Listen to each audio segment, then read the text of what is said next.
Olá, muito boa noite. Medicina e tecnologia sempre andaram juntas, mas parece que nos últimos anos elas, aceleraram o passo, estão correndo juntas.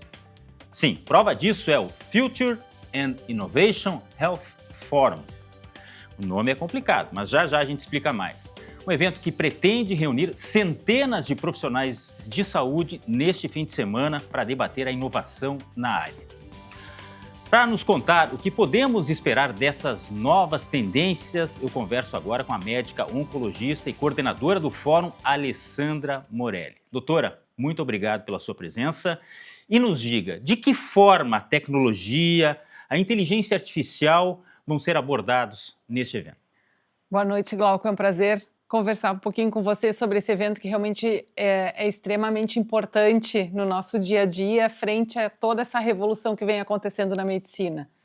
A inteligência artificial ela vem nos atropelando, literalmente, uma vez que nós já estamos conseguindo ter exames de diagnóstico com auxílio da inteligência artificial.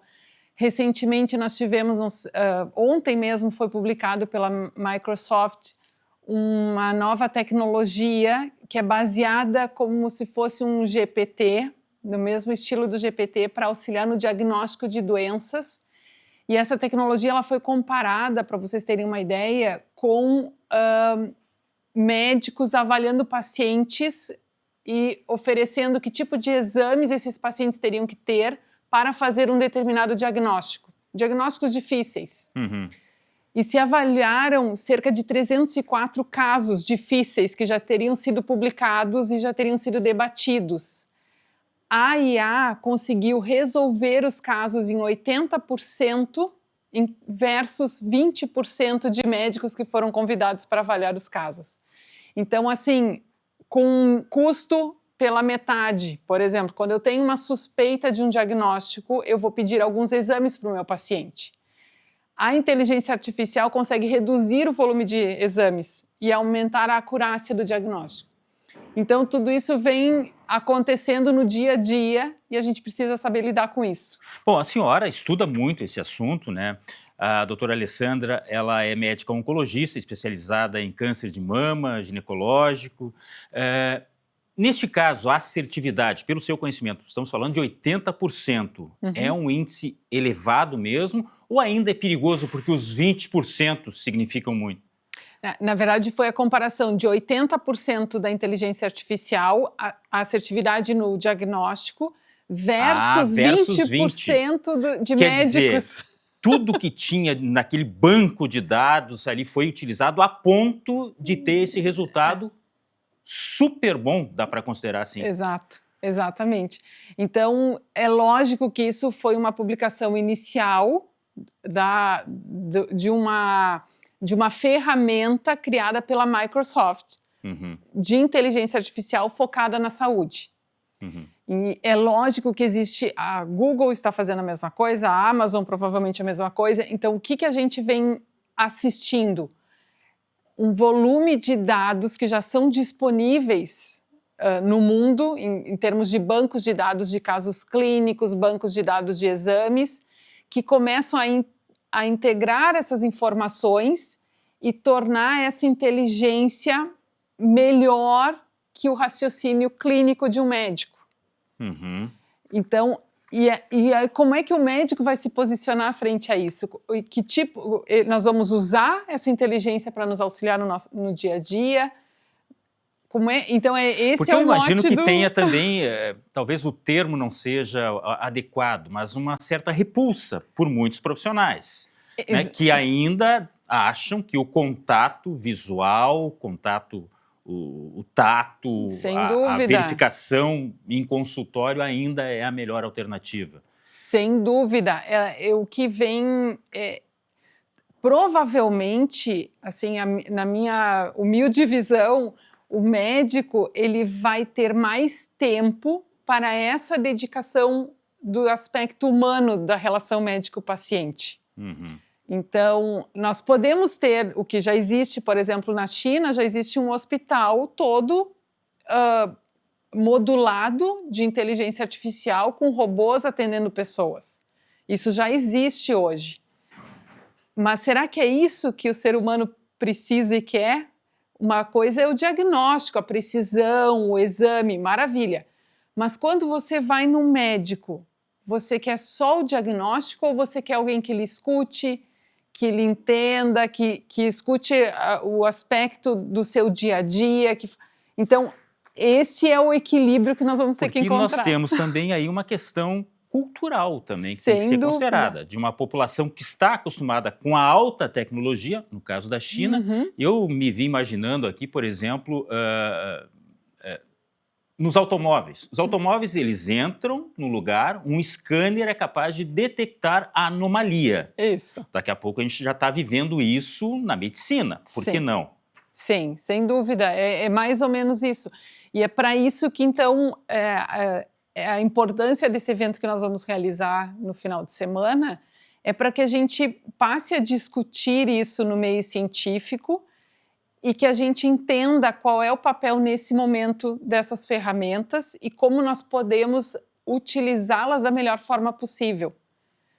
E que desafios a gente vai ter pela frente com isso. A gente vai falar mais sobre programação porque ela é extensa e é muito atrativa. Mas ainda eu queria explorar a parte profissional também da médica, né, doutora Alessandra, porque eu já falei as suas especialidades, né? Nós estamos falando com uma médica, especialista em oncologia, especializada também em cânceres de mama e ginecologia. A senhora acha que este uso se dá em todos os campos da medicina ou em alguns é mais... é melhor, digamos, é mais fácil, é mais viável usar a tecnologia e a inteligência artificial? Provavelmente ela vem para os casos mais complexos. Então, eu achei que era o contrário.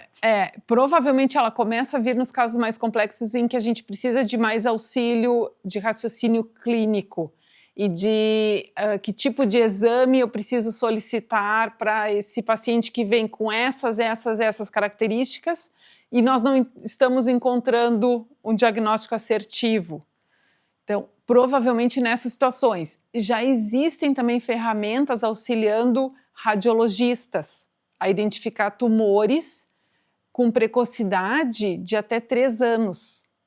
Então, câncer de mama, já existem ferramentas que elas são acopladas à ressonância magnética e ela consegue identificar áreas onde daqui a 3 anos aquela área realmente vai ter um nódulo mais visível. Coisa maravilhosa. A senhora muito bem sabe que grande parte dos casos de vítimas, inclusive fatais, foi porque não detectaram, né, a doença a tempo ou deixaram para tratá-la posteriormente. Seria uma coisa maravilhosa ver cada vez mais progredir esse aspecto, né? Sim. A gente vai começar a ver cada vez mais. É óbvio que existe um processo até de validação desses sistemas. Então, eles precisam entrar em estudos clínicos, em uma confirmação científica, mas isso, como você mesmo falou, ele vem acontecendo de uma forma muito veloz. E nós precisamos estar preparados para isso, para que a gente possa usufruir dos benefícios e não sermos pegos de surpresa dos desafios que vêm pela frente também. Mas aí, este evento entra num contexto de um Brasil em que nós podemos comparar de alguma forma com o que está acontecendo lá fora, e com isso eu quero lhe perguntar, nós temos todo esse avanço para prever tudo isso que a gente está já vendo, por exemplo, na China, ou é questão de muito tempo ainda? Eu sei que a tecnologia é rápida, que as coisas evoluem muito rapidamente, mas o Brasil especificamente está preparado para todas essas grandes novidades? Eu acredito que já existam instituições que sim, já vêm utilizando. Nós temos hospitais de ponta no Brasil que se equivalem a instituições internacionais. E inclusive hospitais públicos que também têm essa capacidade. No evento nós vamos ter um representante, um cientista de dados do Hospital de Amor de Barretos, um hospital público que já vem utilizando inteligência artificial no auxílio, por exemplo, de diagnóstico precoce de câncer de pele.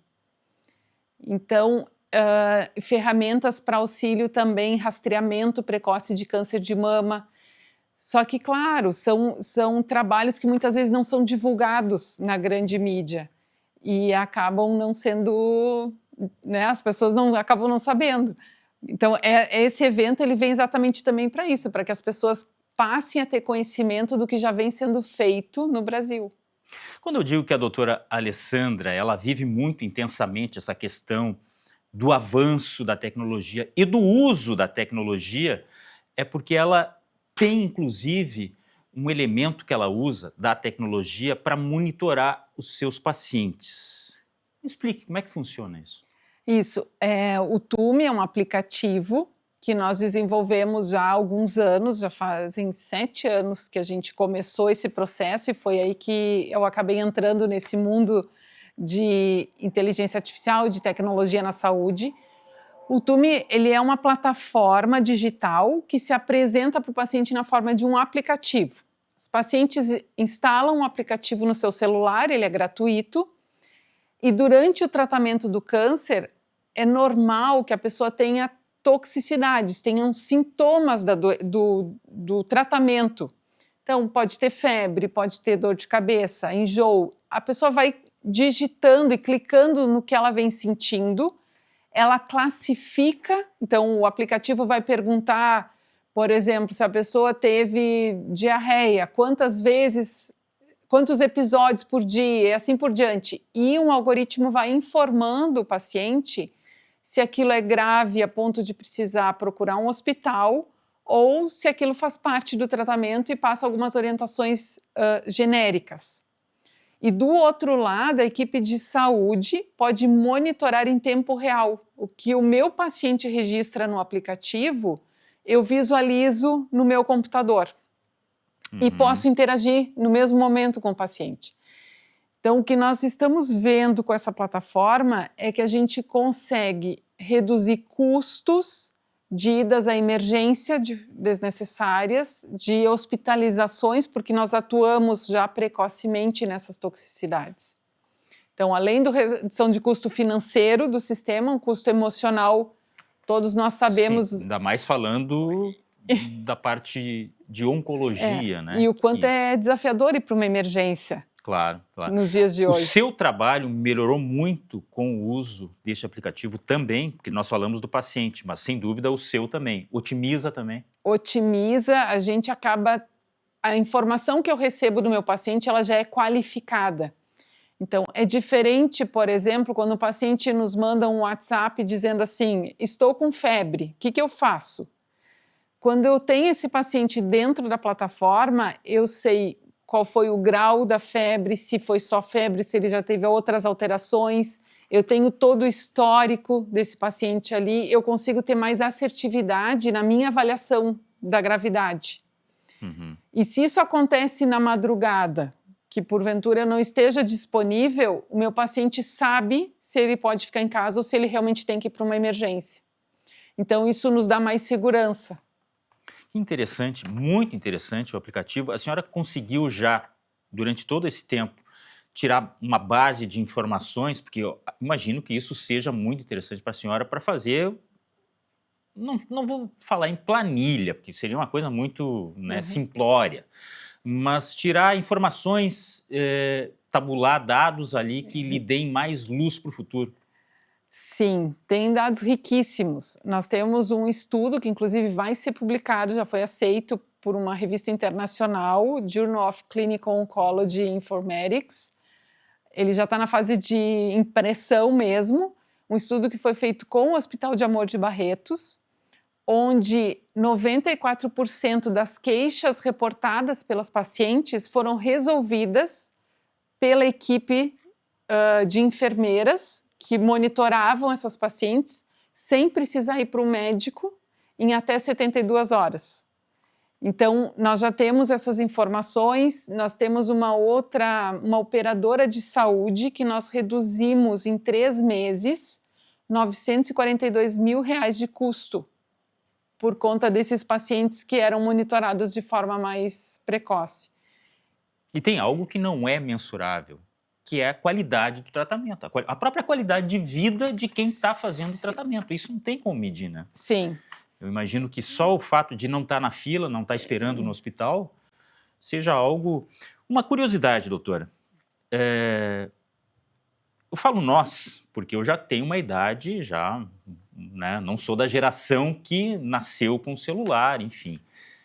Não é um empecilho para quem tem mais idade? Como é que funciona para que o aplicativo seja amigável? As pessoas conseguem ter o acesso fácil? Como é que funciona? Existe sim, como em toda tecnologia, nós temos os diferentes perfis de uso. Tem pessoas que têm mais facilidade no uso de tecnologia e tem pessoas que realmente são de uma era que não existia celular, não existia nenhuma tecnologia e têm dificuldade. Entretanto, o que geralmente se faz, o treinamento da equipe de saúde com o paciente, ele é fácil usar, ele é intuitivo, ele não é difícil de aprender. Mas ainda assim, uma pequena percentagem de pessoas pode não gostar de celular, tipo assim, não uso nenhuma tecnologia. Geralmente essas pessoas têm um cuidador ou alguém da família que presta esse apoio e auxilia. E isso não é só no nosso aplicativo, existem outras plataformas internacionais que vêm medindo isso também. Por exemplo, tem uma plataforma no Canadá que testou por que pessoas, homens, em tratamento de câncer de próstata, em radioterapia, tinham uma taxa de aderência menor desse tipo de ferramenta. E as causas que identificaram foi o câncer de próstata em radioterapia é um perfil de paciente que tem menos toxicidade. Então, não vai precisar usar tanto. A escolaridade, quanto maior a escolaridade, maior a aderência do paciente. Então, é um processo também cultural. Muito, muito interessante. A senhora tem ideia de quantas pessoas a senhora tem hoje na plataforma? Nós já tivemos em torno de 6.500 downloads, instalações do aplicativo, e nós temos, em média, mais ou menos em torno de 2.500, 3.000 pacientes usando a ferramenta. Mas isso criou um problema? Não, criou uma necessidade, refazendo, da senhora no que diz respeito à retaguarda, certamente, né? Porque Sim. tem que ter uma equipe para fazer esse atendimento mesmo que online. Depende da situação. Por exemplo, se essa ferramenta ela é instalada em uma instituição hospitalar, onde o hospital tem equipe de navegação, hoje em dia é muito falado, a equipe de navegação vai fazer esse monitoramento. Ao invés de fazer por telefone, faz na plataforma. O médico, ao invés de usar o WhatsApp, ele usa o aplicativo. Então, na verdade, ela é mais uma ferramenta de suporte, que pode acontecer de várias formas, não é? Antes de existir a ferramenta, eu usava o celular. Então... Qual é o retorno, hein, que a senhora recebe, ou a sua equipe recebe, de quem usa esse dispositivo? As equipes de saúde, a gente mensurou o NPS, ou seja, a satisfação da equipe de saúde com a ferramenta é de 100%. Poxa. Os pacientes, a taxa de adesão é na ordem de 70%. E a grande maioria dos pacientes tem... eu, pessoalmente, os meus pacientes têm uma sensação de mais segurança, de maior apoio, de melhora da qualidade de vida, reduz muito a ansiedade. Mas eles continuam lhe vendo? Eu digo lhe vendo pessoalmente, Sim. Como na velha consulta, digamos assim. Ele não tira a necessidade da consulta. Ele é mais... Então, o paciente continua vindo, por exemplo, os pacientes em quimioterapia precisam vir na consulta a cada 3 semanas, a cada 2 semanas, isso faz parte do apoio tradicional. A diferença é que entre uma consulta e outra, ao invés do paciente me telefonar ou entrar em contato comigo, faz o registro no aplicativo, porque na grande maioria das situações, são situações leves que uma orientação genérica já ajuda, sem a necessidade de me acionar por telefone, e a pessoa reduz a ansiedade, porque ela clica ali, ela entende que aquilo não é grave e pronto, eu posso ficar tranquila. É uma questão muito curiosa no Brasil, porque algumas pessoas dizem, poxa, no Brasil não se consegue terminar as filas, tem gente que critica, né? E aí vão falar em tecnologia na saúde. É que assim, uma coisa é uma coisa, e a doutora já falou, e foi bem clara nisso, que a tecnologia pode, inclusive, diminuir as filas. E essa é a tendência, né? Sim. É uma questão também cultural do Brasil assimilar mais o uso da tecnologia ou não? Eu acho que eu acho que é global. O que acontece? A área da saúde, ela é diferente das outras áreas. Se a gente for avaliar, a tecnologia ela foi muito fácil de ser implementada no transporte, nas comunicações, tudo foi muito rápido. Na saúde, é um processo mais lento. Por quê? Porque a saúde ela tem mais hierarquia, ela tem um processo de validação que envolve resultados na saúde, na vida das pessoas. Então, são processos mais lentos e de maior risco e que a gente precisa tomar mesmo mais precaução. Então, tudo isso faz com que essa adoção de tecnologia seja mais morosa. Mas, ao mesmo tempo, no nosso evento, nós vamos ter também uma palestra de uma equipe da Prosempa, daqui de Porto Alegre. Essa equipe vai trazer dados de rastreamento de câncer de pele, de câncer de pulmão e, se não me engano, de câncer de mama, com o apoio de inteligência artificial, um programa que foi feito com o MIT, nos Estados Unidos. Então, são ferramentas que já estão sendo usadas no nosso dia a dia, a gente nem sabe. Bom, a Prosempa tem dados e um banco riquíssimo de dados, que desde os dados da violência, os dados da folha de pagamento, os dados da saúde, tudo a Prosempa tem. Então, vamos falar um pouco mais da programação, doutora. Porque nós temos uma relação extensa de pessoas que vão estar presentes, autoridades em vários assuntos. Mas o que a senhora poderia destacar da programação em si? A programação, esse ano, ela é bastante diversa e nós nos preocupamos em trazer algumas áreas em que a gente tem alguns desafios pela frente, como, por exemplo, o envelhecimento da população. Então, nós vamos trazer o Alexandre Kalash, ele é um pesquisador do envelhecimento, é um médico que já esteve nos Estados Unidos, na Inglaterra, fez parte da Organização Mundial da Saúde como consultor, e ele vai nos trazer dados do envelhecimento populacional do Brasil e como nós devemos nos preparar para uma população que está envelhecendo de forma muito rápida. E como envelhecer bem. Não é só... Então, no Brasil, nós temos muitos desafios nesse aspecto. Nós vamos ter também o professor Robson Capasso, ele é um otorrinolaringologista brasileiro, que é professor da Universidade de Stanford já há muitos anos, e ele trabalha muito, a linha de pesquisa dele, com dados de monitoramento de sono. Então, ele vai trazer uma série de informações com wearables, que são áreas de pesquisa que ele tem a qualidade do sono, a questão do ronco, a questão das vias aéreas. E ele vai nos trazer uma outra palestra que eu pedi para ele, eu disse assim, o que vai ser o negócio da saúde daqui a alguns anos com esse boom de tecnologias que vem pela frente? A pergunta é difícil, doutora. E aí ele vai, então, a palestra dele é exatamente isso, o que vem pela frente, what's next? Ah, mas eu fiquei mais curioso ainda. Aliás, vou lhe pedir licença para a gente chamar um rápido intervalo, mas em seguida a gente volta para falar do fórum, da programação com a doutora Alessandra Morelli. Então é um rápido intervalo, mas antes disso eu tenho um recado aqui para você. Matrículas abertas na rede de escolas da Ubra. Aqui seu filho vive um mundo de novas possibilidades a cada dia. Faça parte de uma comunidade com experiências de ensino com humanidade para além do ambiente escolar.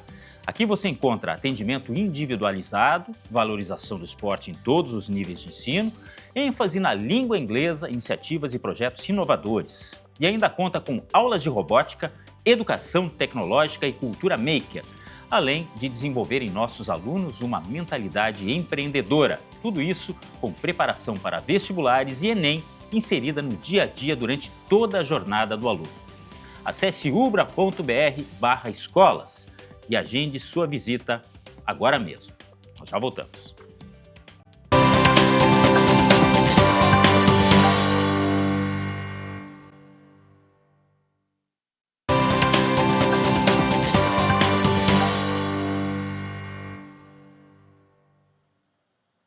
O Multi Entrevistas está de volta falando de um evento que acontece na capital no final de semana, falando de tecnologia e saúde.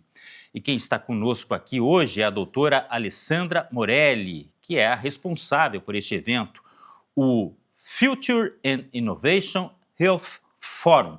Um nome, pomposo em inglês para dizer o seguinte, que é um fórum de inovação e que pensa no futuro da saúde, tudo relacionado à tecnologia, inteligência artificial. A senhora estava falando de um palestrante que vem para falar sobre o sono.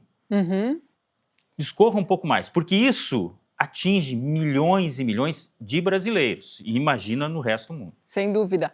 Então, o professor Robson Capasso, ele desenvolve toda uma linha de pesquisa na Universidade de Stanford relacionada ao monitoramento do sono, a qualidade do sono, e obviamente que ele vai nos trazer essas informações do que ele vem descobrindo com essas pesquisas que ele vem fazendo. Além disso, nós vamos ter também um fórum uma área de conversa sobre obesidade, que também tem relação com essa questão, afeta também o sono, a quantidade de medicamentos novos que vêm sendo lançados no mercado para combater de forma muito eficaz a obesidade. São medicações que a gente vem vivenciando redução de doença cardiovascular, redução de risco de demência, de AVC, de tantas outras doenças. Mas como compilar isso? Até que ponto nós precisamos utilizar eternamente essas medicações? Então, vamos ter uma médica que vai falar sobre isso, um profissional da área de educação física, o professor João Batista Nunes, que vai falar como é que a gente consegue sair do sedentarismo. Como realmente é fácil dizer, hoje os nossos pacientes que têm câncer, existem trabalhos que mostram que o benefício da atividade física é igual ao benefício de uma quimioterapia, se não mais, para uma pessoa que já teve o câncer. E só falar, às vezes, sobre isso não é o suficiente para estimular uma paciente a mudar o estilo de vida. Como a gente pode fazer isso? Vamos ter uma nutricionista que vai falar sobre, será que a alimentação do futuro? Hoje a gente fala muito dos riscos da alimentação industrializada demais. Será que a indústria da alimentação vai mudar? Ou a gente vai ter que estar sempre buscando o alimento mais natural, o orgânico, e a indústria vai seguir o seu caminho do mesmo jeito que está? Então, tem temas que são do nosso dia a dia e que têm relação com o futuro da saúde.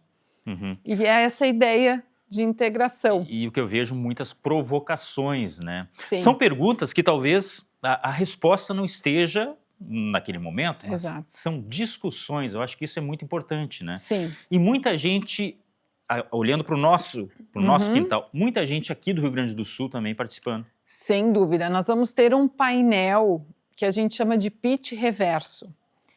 É um painel de instituições, de hospitais. Os principais hospitais da nossa região vão participar com um representante. Esse representante vai contar para a comunidade o que a sua instituição busca numa startup de saúde. Então, ao invés da startup dizer, olha, eu tenho esse produto que eu desenvolvi por isso, isso e isso, e gostaria de oferecer para os hospitais, não, é o contrário, é o hospital dizendo, eu estou buscando uma startup que tenha essa solução. Então, também vai ter essa novidade no evento. É muito difícil imaginar que os assuntos esgotem, e essa não é a finalidade, mas são 3 dias de evento, é isso? Na verdade, são 2 dias. O primeiro dia, na quinta-feira, nós vamos ter um coquetel reservado para convidados e os palestrantes. Um dia é fechado. Isso. E aí, na sexta e no sábado, o dia todo. E é suficiente? Claro eu imagino que não. Pela quantidade de assuntos... Claro que não. Eu disse antes, não se esgota o assunto, mas mesmo assim, para discussão é suficiente. É para provocação. Isso. Nós vamos sair provavelmente com mais perguntas do que respostas. Mas é realmente uma área que fascina e eu acho muito difícil imaginar no amanhã o que a gente vai ter de novidade. Eu não sei se essa também é a sua impressão, Sim. A senhora que vive mais diretamente a área da saúde e da tecnologia. É muito difícil. Sim. Porque a gente vê avanços tão rápidos, como eu disse na abertura do programa, que eles estão correndo lado a lado, né? Que é difícil imaginar como vai ser o amanhã, no que diz respeito à saúde e à tecnologia, né? Eu acredito que para isso que a gente precisa discutir, debater mais e ter a oportunidade de ouvir pessoas que são expoentes em suas áreas nos trazerem essas informações para que a gente realmente se prepare da melhor forma possível. Isso sem falar também na questão ética, né? Sim. Muito se discute a telemedicina hoje, que é uma coisa tão simples, mas até que ponto ela pode ir, pode evoluir? Opa, daqui a pouco a gente está muito além do que deveria, nada substitui o contato com o paciente. O uso exagerado da tecnologia também certamente é um dos assuntos discutidos, porque nós temos também, a senhora há de concordar, a questão financeira. Sim. Antes foi mencionado, né, de que a otimização diminui custos, por exemplo, para as operadoras, mas a gente não pode pensar só em custo, né? Claro, claro. Existe um termo que vem sendo muito falado no meio médico e científico chamado VBHC. O que é isso? É a medida do valor em saúde. E existe uma transformação que vai acontecer muito provavelmente nessa área. É mais ou menos o seguinte: eu tenho um paciente que quebra uma perna. Teoricamente, o que eu vou entregar para esse paciente no momento em que ele entra na minha instituição? Eu vou ou fazer uma cirurgia, vou colocar uma imobilização, eu vou tratar a fratura da perna daquela pessoa. Mas para aquela pessoa, qual é o resultado mais importante? É ele ser atendido ou o resultado mais importante? Quando é que eu vou voltar a jogar futebol? Então, isso é o valor em saúde, é para o indivíduo, qual é o desfecho mais importante para aquela pessoa? Não é só selar a fratura, é além de selar a fratura, quando é que eu posso realmente voltar a fazer o que eu gosto de fazer? Então, existem já formas de remuneração de profissionais e instituições que contabilizam, por exemplo, a rapidez com que eu entrego esse paciente para a sua vida normal de novo. E isso vai ser discutido, nós vamos ter a palestra do professor Clemente Nóbrega, ele é um expoente nessa área no Brasil, ele é um engenheiro, é um físico que hoje ele estuda a área da saúde nesses aspectos. E a palestra dele é incrível, tenho certeza que vai trazer muito valor para todos nós que estivermos lá assistindo, porque ele vai trazer exatamente esses modelos de remuneração baseado em valor. A senhora, quando tem que se atualizar, a senhora sai do país? Geralmente, a gente acaba, na minha área, na área de oncologia, por exemplo, é natural a gente buscar muita informação fora, existe uma conexão com colegas de fora do Brasil que é muito grande, a comunidade científica é muito integrada e acabamos saindo muito. E o objetivo seria deixar isso mais próximo também? Com certeza, sim, as conexões com as pessoas, isso é fundamental. Esse evento, ele foi inspirado em um evento que eu assisti fora do Brasil. Os bons exemplos, eles podem ser copiados, sim. Né? E aí a senhora trouxe essa ideia e nós estamos agora em qual edição? Essa é a segunda edição. Segunda edição. A primeira foi realizada também aqui em Porto Alegre? A primeira foi no ano passado, em setembro, e foi bem desafiadora, porque nós chegamos a cogitar a possibilidade de não conseguirmos fazer em função das enchentes. Ah, sim. Então, acabamos conseguindo fazer no dia 7 de setembro. Foi o feriado do dia 7 de setembro, num sábado a gente conseguiu fazer. Foi um dia de evento. Perdão, foram 2 dias de evento, mas mais curtinhos. Assim. Sim, o seu filho cresceu. Sim. Vou chamar de seu filho. O evento, porque a senhora está ligada diretamente com o evento, pensando, produzindo e participando.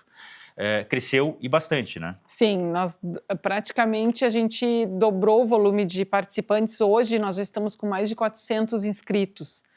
Por isso tem que ser na PUC, um lugar amplo.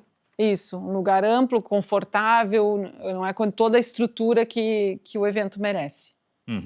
E há lugar para mais inscrições ou já encerraram? Não, ainda tem lugar ainda. Inclusive na hora nós vamos ter inscrições para quem tiver interesse em participar. Como é que vocês fazem essa rotina? Começa de manhã e vai até a noite? Começa de manhã, às 8h30 da manhã na sexta-feira.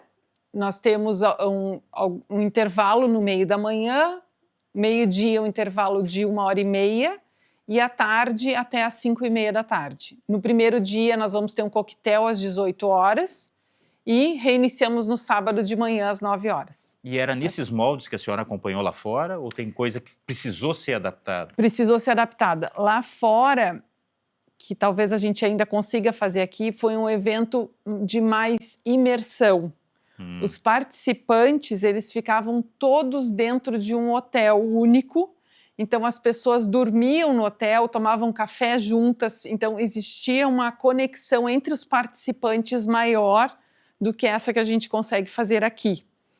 Então, mas essa ideia não tá fora do ar ainda. Só que o que acontece? Nós temos ainda alguns impedimentos, por exemplo, qual é o hotel que a gente consegue comportar esse volume de pessoas, a questão de custo para o participante também. Então, são detalhes que a gente vai precisar adaptar. A senhora falou dos hospitais, que vai ter uma parte desse evento bem interessante, que é a questão dos hospitais conseguirem expor. Olha, esta é a necessidade que nós temos. Precisamos disso, disso, disso. O poder público, a senhora vê também um engajamento quando o assunto é esse, tecnologia e saúde?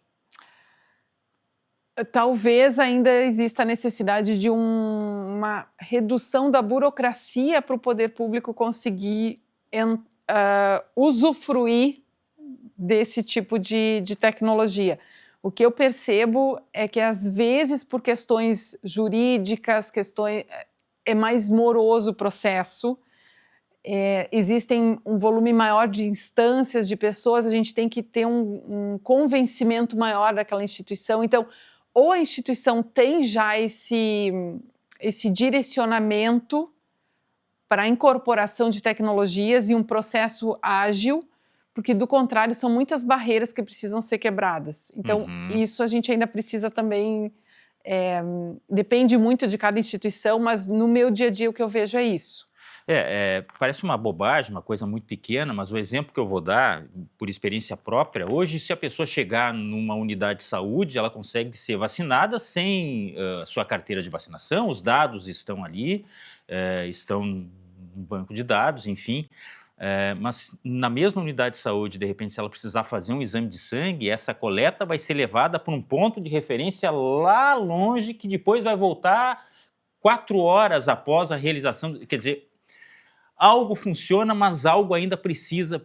Por isso eu pergunto, o sistema público de saúde tem coisas muito boas, mas ainda tem muitas necessidades. Certamente a tecnologia ajudaria, como a gente já comentou aqui, a diminuir filas, Sim. a diminuir a demanda, a diminuir o risco, porque a pessoa dentro da unidade de saúde ou dentro do hospital, ela está exposta também a um risco desnecessário. Por isso que eu acho que o poder público também deveria olhar iniciativas como essa com outros olhos. Sim.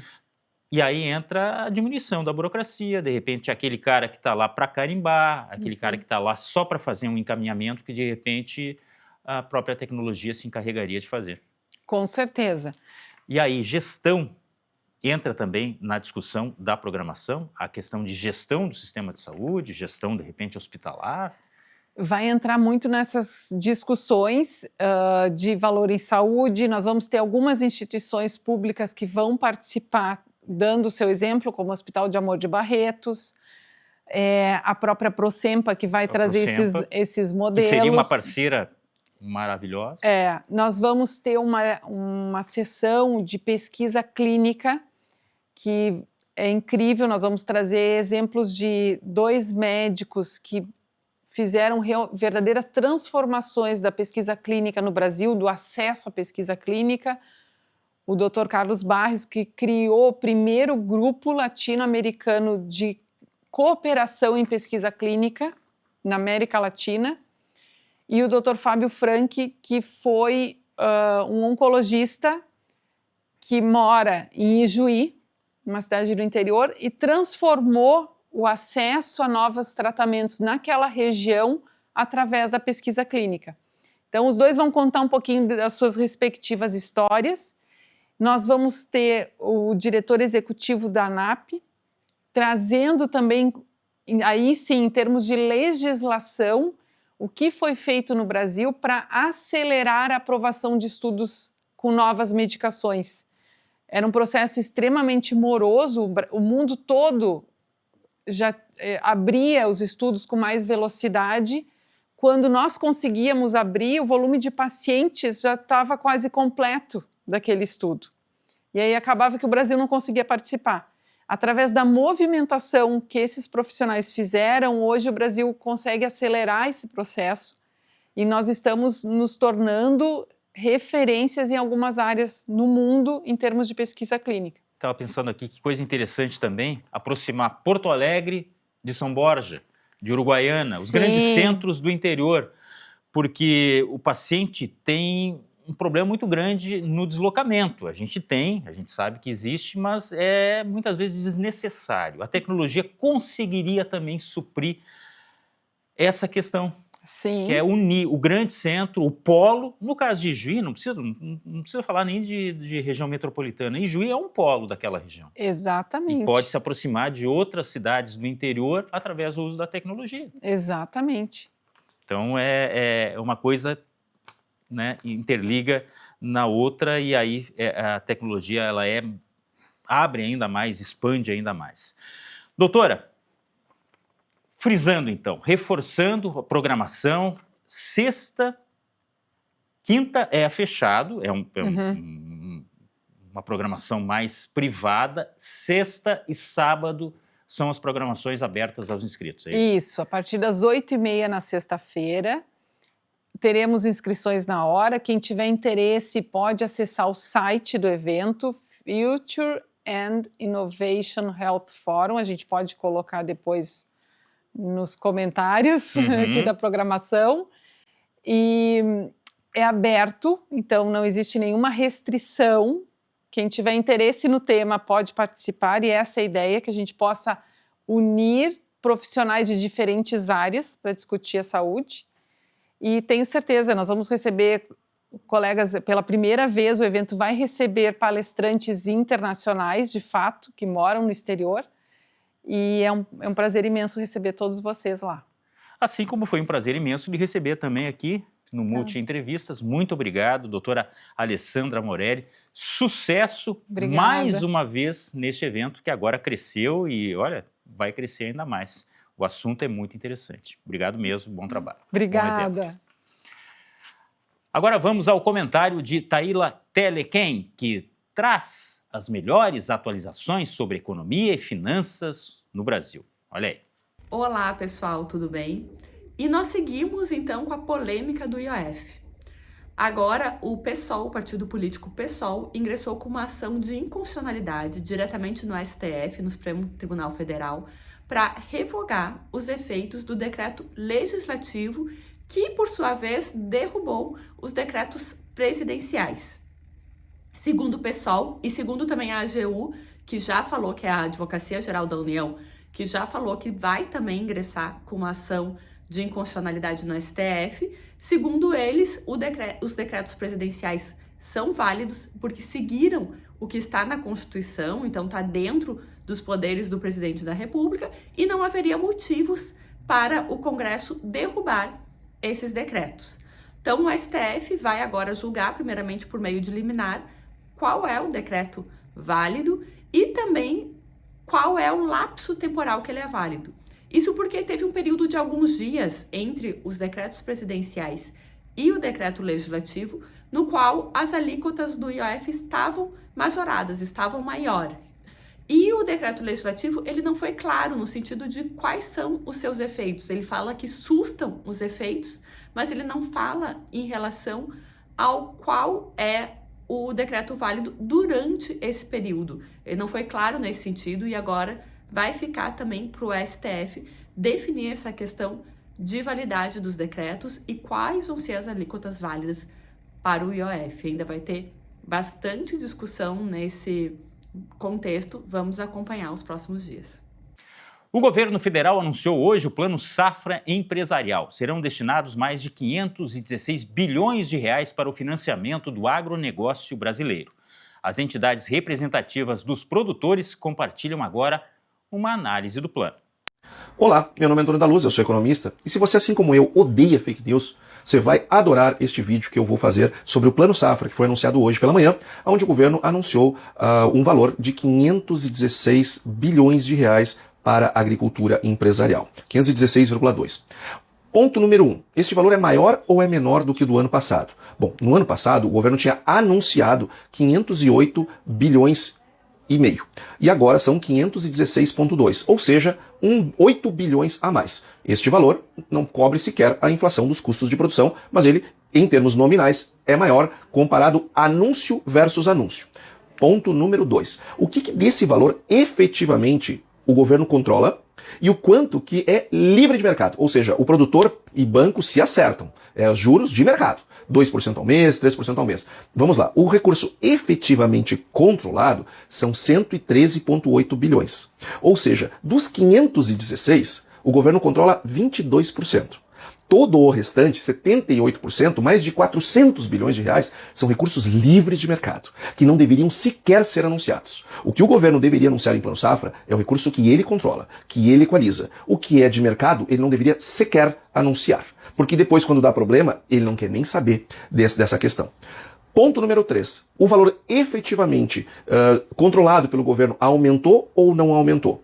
Muito bem, vejam que o governo está dizendo que cresceu de 92,8 para 113,8.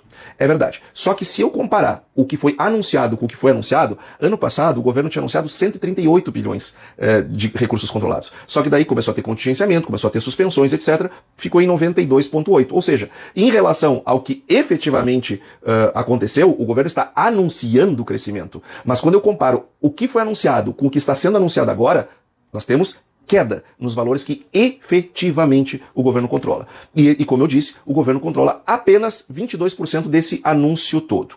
Bom, mas esses recursos que ele controla são dinheiro que sai do cofre do governo? Não. Esses recursos saem dos agentes financeiros, dos bancos, das cooperativas de crédito e assim por diante. Então, esse dinheiro não sai do governo. O que sai do governo é uma partezinha para equalizar os juros, para entregar juros mais baixos, não nos 516 bi, mas no 113, em 22% do dinheiro, e não no 100% do dinheiro. E o governo vai gastar esse ano 13 bilhões e meio, pelo menos foi isso que ela anunciou, dos quais 9 bilhões e meio vão para a agricultura familiar e 3,9 bilhões vai para equalizar esses 113 bilhões anunciados agora. Então vejam que o valor que o governo efetivamente gasta ao longo de um ano inteiro com a agricultura inteira são 13 bilhões e meio de reais, 9 bi e meio só com a agricultura familiar, 3,9 com a agricultura empresarial. Então quanto é que o governo gasta com a agricultura empresarial? 3,9 bi só. O resto, meus amigos, é recursos bancários que são emprestados e a maior parte a juro completamente livre.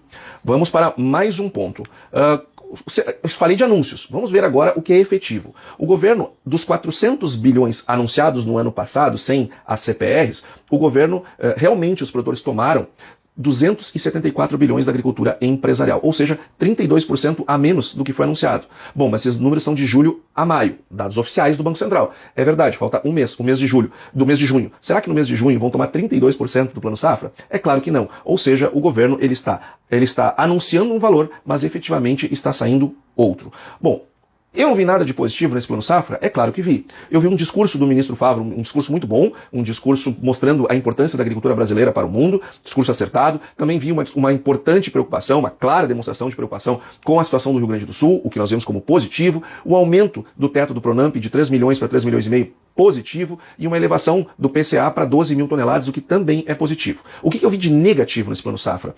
Contingenciamentos orçamentários que já nascem um Plano Safra totalmente contingenciados, nós vamos ter muita dificuldade de executar isso que o governo anunciou. Juros bem mais caros, que não é culpa do Ministério da Agricultura, do Plano Safra, e muito menos do Banco Central, mas sim culpa da má condução de política econômica, uma política fiscal completamente desastrosa que nos trouxe para essa situação. E ponto número 3, seguro rural, que sequer foi falado em seguro rural, que é a principal política agrícola do Brasil. Quem não tem seguro rural termina discutindo renegociações de dívidas depois. Vejam só o portal da transparência. Do 1 bilhão orçado para o ano de 2025, apenas 67 milhões foram executados até agora, ou seja, pouco mais de 6%. Então, nós não temos seguro rural no Brasil, isso é péssimo para a nossa agricultura. O Plano Safra da Agricultura Familiar e Empresarial, Safra 2025 e 2026, anunciado pelo governo federal, não respondem à altura à importância estratégica que a agricultura tem no Brasil. Os valores anunciados ficaram bem abaixo, até mesmo da inflação, que pese nominalmente são valores maiores, quando corrigidos pela inflação ficaram menores. Por exemplo, no caso da agricultura familiar, os valores saíram de 76 bi para 78, um aumento de 3%. Na agricultura empresarial, eles inovaram trazendo a CPR para análise, então saímos de 508 para 516 bi, um aumento de 1,5%. Se considerarmos uma inflação de 5,32% no período, são valores abaixo da inflação, ou seja, não atendem em volume aquilo que o setor pleiteou. Quando falamos de taxa de juros, no caso da agricultura familiar, foram mantidos boa parte dos juros, principalmente dos alimentos voltados à cesta básica, como arroz, feijão, hortaliças e frutas, taxa de 3%, quando são produtos orgânicos ou da socioeconomia, esses produtos, a taxa cai para 2%. No caso de milho, acima de 25 mil por tomador, compra de animais e outros produtos, a taxa é 6,5%, no ano anterior era 6%. E para produtos como soja e pecuária de cortes voltado para a agricultura familiar, a taxa passou para 8%, um valor bem maior, mostrando uma segmentação, né, desses produtos da agricultura familiar que também precisam de crédito, mas terão hoje uma taxa muito maior. Na agricultura empresarial, nós tivemos incremento no Pronamp, a taxa saiu de 8% para 10%, e nos preocupa muito, porque o médio produtor está tendo um distanciamento muito grande das taxas do médio produtor para a agricultura familiar, ao passo que a gente não tem um aumento do enquadramento da agricultura familiar, ele segue com 500 mil, a proposta da CNA foi aumentar essa renda bruta para enquadramento de 500 para 700 mil e não foi atendido. No caso do Pronamp, nós conseguimos uma elevação de 3 para 3,5, então isso foi um ponto positivo. E as taxas de juros para a agricultura empresarial chegaram de 12% a 14%, né, para esse ano safra. O recurso foi direcionado mais para o custeio, né, que pese não houve incremento, como gostaríamos, o direcionamento foi feito para o custeio e menos para investimento, sabendo que seria um ano mais complicado. Agora, o grande problema, né, que nós percebemos foi o descaso em relação ao seguro rural. Não foi anunciado nada, né, do PSR, que é o Programa de Subvenção ao Prêmio do Seguro Rural, onde tínhamos 1,06 bi no início desse ano e tivemos um corte e um congelamento de algo em torno de 435 milhões, né, para esse ano. Então, ou seja, nós corremos o risco de ter uma área segurada em torno de 4 milhões de hectares. Nós tivemos o máximo dessa área segurada em 2021, onde foi 13,7 milhões de hectares. Então é uma queda muito grande que expõe mais os produtores e coloca eles em risco em função das mudanças do clima. Isso não só para o produtor empresarial, mas principalmente para o produtor da agricultura familiar, porque nós tivemos mudanças também no Proagro. Já tivemos problemas ano passado do enquadramento, que era 325 mil, passou para 250 e agora foi para 200 mil. Então esse produtor que está acima de 200 mil, ele tem por obrigação ter uma contratação de uma política de gestão de risco, seja no seguro rural, porém ele não é mais enquadrado no Proagro e dificilmente ele vai conseguir um recurso no PSR. Então ficando aí às margens e tendo dificuldade de acessar o crédito. Por isso que realmente, às vezes, o volume que foi colocado não chega às mãos do produtor, porque ações como essa. Então, nos preocupa muito, né, a forma que esse plano foi apresentado, em virtude do setor, do Brasil como um todo e do mundo, viveu um momento muito complexo. Temos visto as crises geopolíticas, onde os custos de produção têm aumentado, fertilizantes, combustíveis, os fretes internacionais, isso impacta diretamente no Brasil.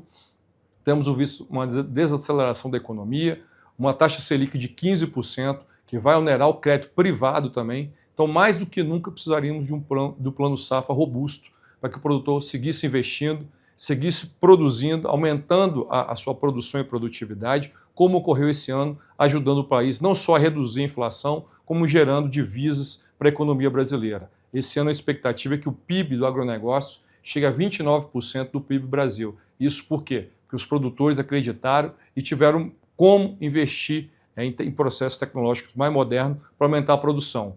Nesse cenário adverso, né, nos preocupa como vai ser a condução da próxima safra. Olá, boa noite a todos. Hoje acompanhamos atentamente o lançamento do Plano Safra 2025-2026.